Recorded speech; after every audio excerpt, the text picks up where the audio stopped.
Hello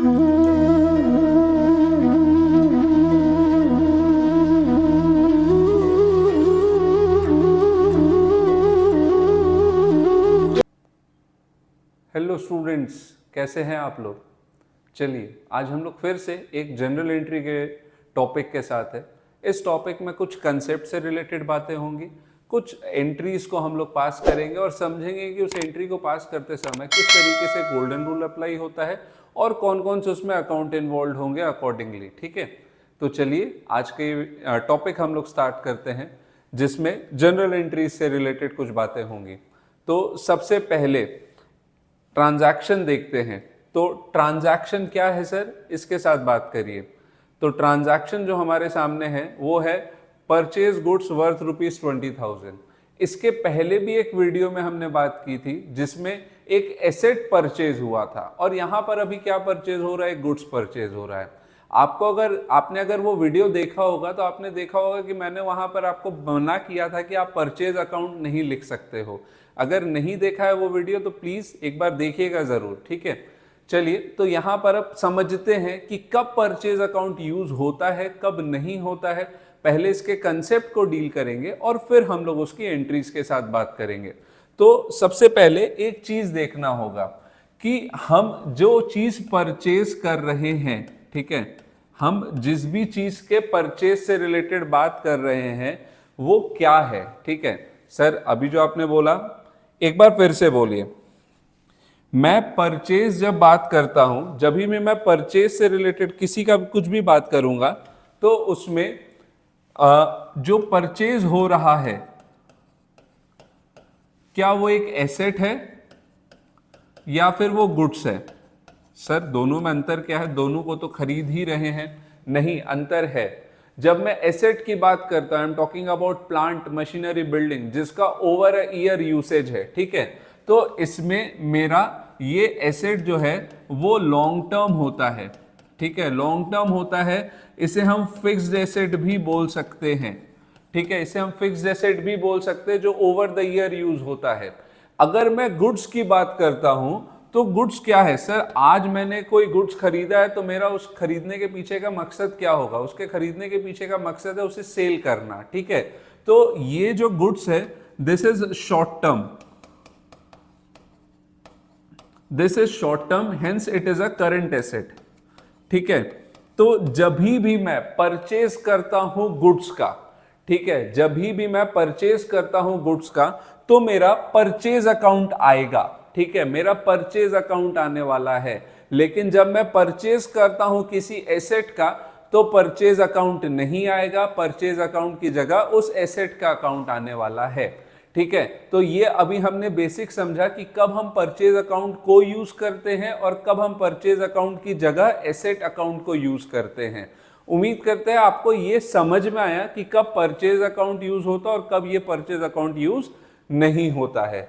हाँ sir, जब goods होगा तो परचेज अकाउंट आएगा, हाँ। जब फिक्स्ड एसेट है तो परचेज अकाउंट आएगा नहीं। ठीक है, हाँ ये तो सर समझ में आया। आगे बताइए। ठीक है, तो यहां पर ट्रांजैक्शन देखते हैं क्या हो रहा है। गुड्स परचेज किया जा रहा है जिसकी कीमत है 20,000 रुपए की। एक और कंसेप्ट यहां पर अभी क्लियर होगा आपका। आप इस पूरे ट्रांजैक्शन में देख रहे हो कि केवल रुपया रिलेटेड इंफॉर्मेशन दिया है और कुछ भी नहीं दिया है। ठीक है, तो सर अभी इसमें कंसेप्ट क्या है ये बताइए। तो जब परचेज की बात होगी, यही सेम लॉजिक मेरे सेल में भी लगेगा, लेकिन अभी मैं परचेज की बात कर रहा हूं तो परचेज स्पेसिफिक अपन रहते हैं। जब परचेज की बात होगी तो तीन सिचुएशन आ सकते हैं और तीनों ही सिचुएशन आज हम लोग एग्जाम्पल के रूप में डील करेंगे। तो वीडियो को लास्ट तक देखिएगा ताकि आपका हर टॉपिक क्लियर होगा। तो जब मैं परचेज की बात करता हूं तो परचेज में केवल रुपया रिलेटेड इंफॉर्मेशन है और कुछ भी नहीं गिवन है। ठीक है, सेकेंड सिचुएशन क्या हो सकता है कि सर रुपया रिलेटेड इंफॉर्मेशन तो है, ठीक है, रुपया होगा तभी अकाउंटिंग होता है। तो सेकेंड सिचुएशन में रुपया रिलेटेड इंफॉर्मेशन है, साथ ही साथ आपका चेक वर्ड यूज कर दिया। ठीक है, और चेक हम जानते हैं कि हर केस में बैंक के साथ कनेक्टेड रहेगा। ठीक है, तो रुपया है प्लस चेक है। ठीक है, तीसरा सिचुएशन और भी हो सकता है जिसमें रुपया से रिलेटेड इंफॉर्मेशन दिया प्लस पार्टी का नाम दे दिया। ठीक है, अभी जो ये मैंने लिखा है ये मैं बार बार दोहराऊंगा क्योंकि 3 केस आज हम लोग इस वीडियो में देखने वाले हैं। तो सबसे पहला केस जहां पर कि आपको केवल रुपया रिलेटेड इंफॉर्मेशन दिया और कुछ नहीं बोल रहा है। सेकंड केस जहां पर रुपया रिलेटेड इंफॉर्मेशन है प्लस चेक वर्ड यूज कर दिया है। और तीसरा रुपया है प्लस उस पार्टी का नाम मेंशन्ड है जिससे मैंने परचेज किया है और कुछ भी नहीं लिखा है। ठीक है, paid word, check issued word कुछ भी नहीं लिखा हुआ है। तो ये 3 ट्रांजैक्शन को हम लोग कैटेगराइज करते हैं। इसमें जब रुपया रिलेटेड इंफॉर्मेशन है और कुछ भी नहीं गिवन है, it will be deemed to be a cash related transaction. इसमें कैश का इन्वॉल्वमेंट बाय डिफॉल्ट माना जाएगा कि मैंने सामान खरीदे और उसके एवज में मैंने रुपए दिए हैं। ठीक है, सेकंड, जब रुपया के साथ चेक वर्ड यूज होगा तो ये कैश तो नहीं है, रादर ये बैंकिंग ट्रांजैक्शन है, तो यहां पर bank account will come into picture. और तीसरा, जहां पर रुपया है और पार्टी का इंफॉर्मेशन है और कुछ भी पेड यूज नहीं किया है, चेक इशूड वर्ड यूज नहीं किया है, तो it will be deemed to be a credit transaction. ठीक है, तो सबसे पहले मेरे को परचेज हो रहा है गुड्स का, तो परचेज अकाउंट आने वाला है। हाँ, अब जो परचेज अकाउंट है साथ में क्या ये कैश का ट्रांजैक्शन है? अगर क्वेश्चन में रुपया से रिलेटेड इंफॉर्मेशन है और कुछ भी नहीं है तो it is a cash related transaction. अगर रुपया के साथ चेक वर्ड यूज कर दिया, ठीक है, तो इसका मतलब bank account will come into picture. और तीसरा केस जहां पर रुपया के साथ पार्टी का इन्वॉल्वमेंट है और कुछ भी नहीं दिया है तो it will be treated as a credit transaction. तो ये कंसेप्ट उम्मीद करते हैं आपको समझ में आया कि कब कैश है, कब बैंक है और कब क्रेडिट के साथ की बात होगी। अब हम लोग इन तीनों ही केस का एक एक एग्जाम्पल देखने वाले हैं जिससे कि अपना कंसेप्ट और अच्छे से बिल्डअप होगा। हाँ सर, बात करिए। ठीक है, इसको नोट डाउन कर लीजिएगा, वीडियो पॉज करके अगर आप स्क्रीनशॉट लेना चाहते हैं तो आप ले सकते हो। हाँ सर, चलिए। सबसे पहले ट्रांजैक्शन देखते हैं। 5/1/2023 को परचेज किया गया है गुड्स 20,000 रुपए का। ठीक है, 20,000 रुपए का गुड्स को खरीदा गया है। तो यहां पर सबसे पहले जो हमें देखना है वो ये देखना है कि इस ट्रांजैक्शन में मेरा कौन कौन सा अकाउंट इन्वॉल्व है। ठीक है, तो इस ट्रांजैक्शन में सबसे पहले ये है कि ये परचेज रिलेटेड ट्रांजैक्शन है। तो सर एक अकाउंट तो मेरा परचेज अकाउंट आने वाला है। ठीक है, जो मेरा एक अकाउंट यहाँ पर इन्वॉल्व हो रहा है दैट इज परचेज अकाउंट। ठीक ना, जो मेरा एक अकाउंट का इन्वॉल्वमेंट है इट इज परचेज अकाउंट। हाँ सर, आगे बात करिए। Just a minute, sorry. एक अकाउंट मेरा परचेज अकाउंट है। सेकेंड अकाउंट की अगर मैं बात करता हूं तो यहां पर मेरा सेकेंड अकाउंट कौन सा इन्वॉल्व है? आप देख रहे हो रुपया रिलेटेड इंफॉर्मेशन और कुछ भी नहीं गिवन है। तो अभी तुरंत हमने बात किया था कि जो सेकेंड अकाउंट आएगा ये आएगा मेरा कैश अकाउंट। अब दो अकाउंट को मैंने ट्रेस किया, दोनों अकाउंट का नेचर देखते हैं। तो परचेज की अगर मैं बात करता हूं तो परचेज बिजनेस के लिए खर्चा है, क्योंकि सामान खरीदेंगे तभी बेचेंगे, रेवेन्यू जनरेट करने पाएंगे। तो purchase is what? Purchase is an expense. तो अगर मैं नेचर वाइज बात करता हूं तो ये नॉमिनल अकाउंट में आएगा और नॉमिनल अकाउंट का गोल्डन रूल हमें बोलता है debit all expenses and losses. ठीक है, जितने भी खर्च है, जितना भी नुकसान है वो सब डेबिट होगा। Credit all income and gain, जितना भी इनकम और गेन होगा वो क्रेडिट होगा। तो अभी मैंने तुरंत बोला कि परचेज क्या है? परचेज एक एक्सपेंस है और जो एक्सपेंस अकाउंट होता है वो मेरा डेबिट होता है। ठीक है, सेकंड अकाउंट की अगर मैं बात करता हूं, रुपया रिलेटेड इंफॉर्मेशन और कुछ नहीं बोल रहा है, it is a cash transaction. और कैश ट्रांजैक्शन का अगर मैं नेचर बोलता हूं तो it is tangible real account, it can be touch, seen and felt. और इसका अगर हम डेबिट क्रेडिट का गोल्डन रूल के साथ बात करें तो कैश अकाउंट रियल अकाउंट है, debit what comes in. Business में यदि पैसे आएंगे तो डेबिट होगा और बिजनेस से अगर कैश जाएगा what goes out will be credited. तो यहां मैं परचेज कर रहा हूं, मैं कुछ खरीदूंगा तो मुझे पैसे देने पड़ेंगे और पैसे बाहर जाएंगे, और पैसे बाहर जाएंगे तो क्या होगा जनाब? पैसे बाहर जाएंगे तो क्रेडिट होगा, क्रेडिट व्हाट गोज आउट के लॉजिक से। आइए इस जनरल एंट्री को अब अपन रिकॉर्ड करते हैं। तो ये ट्रांजैक्शन किस दिन हो रहा है? ये ट्रांजैक्शन हो रहा है 5/1/2023 को, ठीक है। तो ये ट्रांजैक्शन का डेट सबसे पहले अपन देखते हैं। तो ट्रांजैक्शन के डेट कॉलम में 5/1/2023 को हो रही घटना है। इस ट्रांजैक्शन में हो क्या रहा है? इस ट्रांजैक्शन में सर हम लोग का एसेट है, सॉरी परचेज हम कर रहे हैं। तो इस ट्रांजैक्शन में जो अगला ये अकाउंट इन्वॉल्व है that is purchase account, because it is an expense. तो मेरा परचेज अकाउंट क्या होने वाला है जनाब? डेबिट होने वाला है। And cash is going out of the business, तो मेरा कैश अकाउंट क्या होगा जनाब? कैश अकाउंट क्रेडिट होगा विद अ फिगर ऑफ कितना? With a figure of 20,000। 20,000 का ट्रांजैक्शन है which will be recorded on debit and credit side each. और इस ट्रांजैक्शन को अगर मैं नरेट करता हूं, अगर मैं इस ट्रांजैक्शन को समझाता हूं, तो ये ट्रांजैक्शन हमें क्या बताता है? ये ट्रांजैक्शन बताता है बीइंग गुड्स परचेज। इस ट्रांजैक्शन में गुड्स की खरीदारी की बात है, तो बीइंग गुड्स परचेज इस ट्रांजैक्शन का नरेशन हो जाएगा, ठीक है। तो ये हमने पहला केस देखा जिसमें रुपया से रिलेटेड इंफॉर्मेशन था और कुछ भी नहीं बोल रहा है। It will be deemed to be what? It will be deemed to be a cash transaction. हाँ सर, ये तो समझ में आया। अगले ट्रांजैक्शन के साथ की बात करिए। तो जो अगला ट्रांजैक्शन अपना है दैट इज, चलिए देखते हैं अगला ट्रांजैक्शन क्या है। अगर मैं अगले ट्रांजैक्शन की बात करता हूं तो अगले ट्रांजैक्शन में हमारा क्या हो रहा है? ट्रांजैक्शन देखते हैं। On 6/1/2023 purchase goods worth ₹30,000 and paid through cheque, ठीक है। तो यहां पर हुआ क्या ये देखते हैं। यहां पर सर हमने गुड्स खरीदी है 30,000 रुपए की। तो एक चीज है that is rupees is involve, yes रुपया का इन्वॉल्वमेंट है। अब इसके साथ अगर आगे का बात करते हैं कि पेमेंट हो रहा है and it is via cheque, और जब भी चेक आएगा पिक्चर में it means bank account is coming into picture. हाँ सर, ये समझ में आया। अगर इस ट्रांजैक्शन में हम अकाउंट इन्वॉल्व का बात करें, ठीक है, तो इस ट्रांजैक्शन में अगर हम देखते हैं कि कौन कौन सा मेरा अकाउंट इन्वॉल्व हो रहा है, तो इस ट्रांजैक्शन में 2 अकाउंट का जो इन्वॉल्वमेंट है, क्योंकि परचेज हो रहा है किसका? गुड्स का, ठीक है। परचेज जो हो रहा है वो हो रहा है गुड्स का। तो परचेज जब गुड्स का होता है, ठीक है, जब परचेज गुड्स का होता है तो सर एक चीज तो फॉर श्योर है कि मेरा परचेज अकाउंट पिक्चर में आने वाला है, ठीक है। तो मेरा एक अकाउंट जो इन्वॉल्व होगा it will B purchase account, ठीक है, जिसका नेचर अभी हम लोग बात करेंगे थोड़ी देर में। सेकेंड अकाउंट का इन्वॉल्वमेंट अगर मैं बात करूं तो क्योंकि चेक इन्वॉल्व हो गया है, इसका मतलब बैंक कम्स इनटू पिक्चर, ठीक है। मेरा बैंक अकाउंट पिक्चर में आ गया है।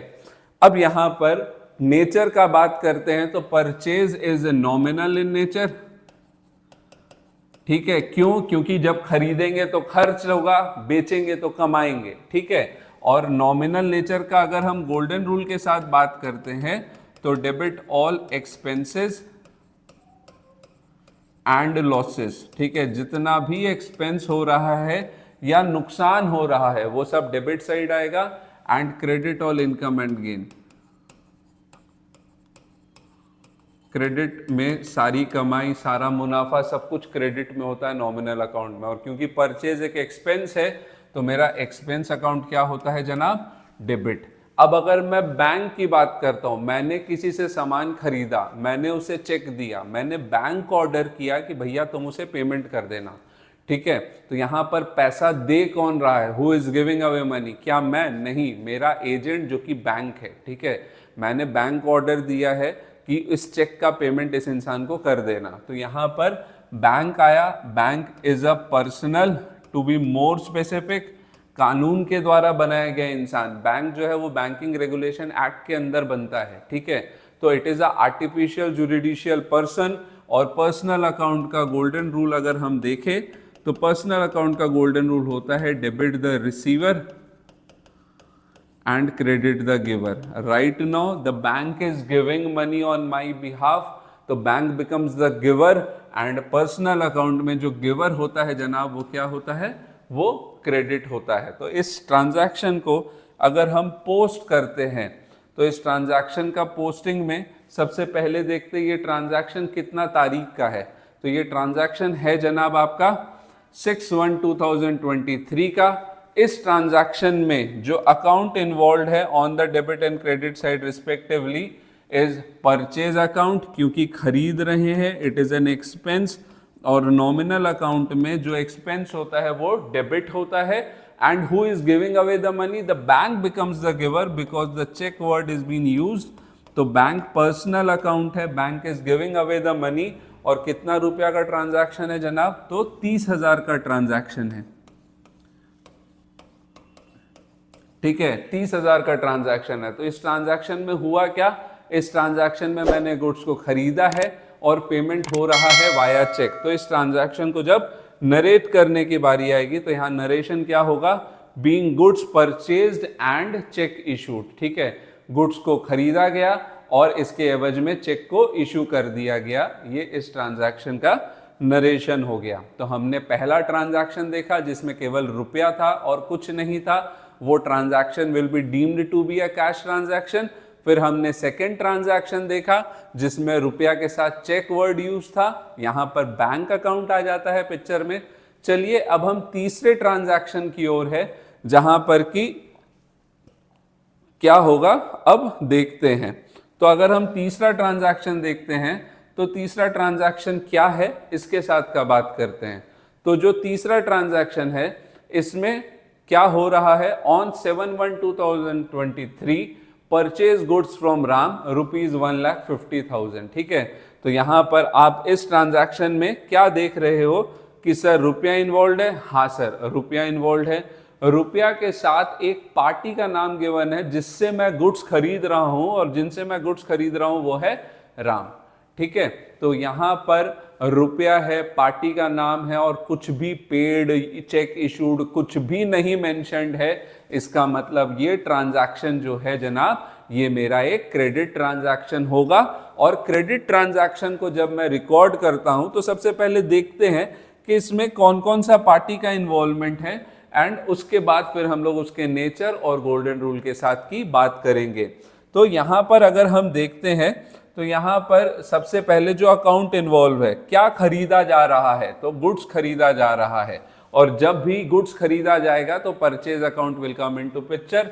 तो मेरा एक अकाउंट तो परचेज अकाउंट है।